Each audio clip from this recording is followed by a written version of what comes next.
BTC सेक्रेटारियेटनि लांगोना मोखाङाव नै महात्मा गान्धीनि मुसुखाखौ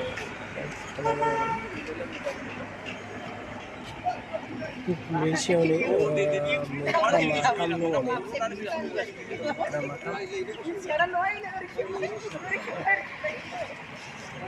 मोख्रा माथाम आरो नै जन्थर सोरखि दं बे जन्थर जाय बिथांमोना नायनो गोसो बियो फैनानै नैबे BTC सेक्रेटारि मोखाङाव आराम सेलफि फैनो हागोन। पितलनि गल्डेन कालारनि बानायनाय जादों जोबोद मोजां आरो बे सिङाव नुनो मोनगोन गार्डेन दङ बे BTC सेक्रेटारियेटनि गेटनि सिङाव बायखोन्दा नेरसोननि खुन्थिया जोबोद मोजां बिथांमोना नैबेयाव फैनानै बेरायफैनो आरो खेबनो सेलफि खेबनो लानो हागोन। बिथांमोना फैनो गोसो बिथांमोना आरो मोनसे देखायनो सानबावदों देखायनो थांगासिनो दङ बेनो जाबाय सासे बर' जोहोलाव आरो बर' जोहोलावजो खाम दामनानै जोहोलावआ खाम दामदों आरो जोहोलावजोआ बागुरुम्बा मोसादों नायनो हागोन।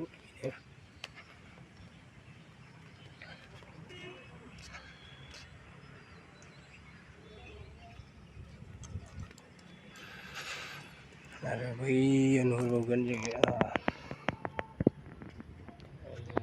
फिरफिला 100 फुट गोजौ समायनानै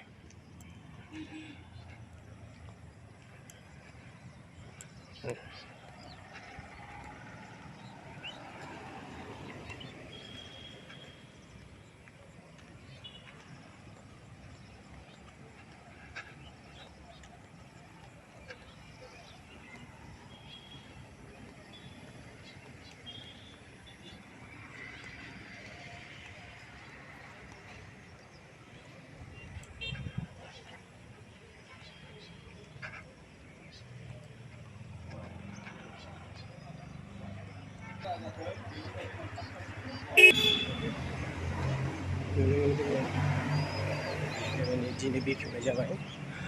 महात्मा गान्धीनि मुसुखा BTC सेक्रेटारियेटनि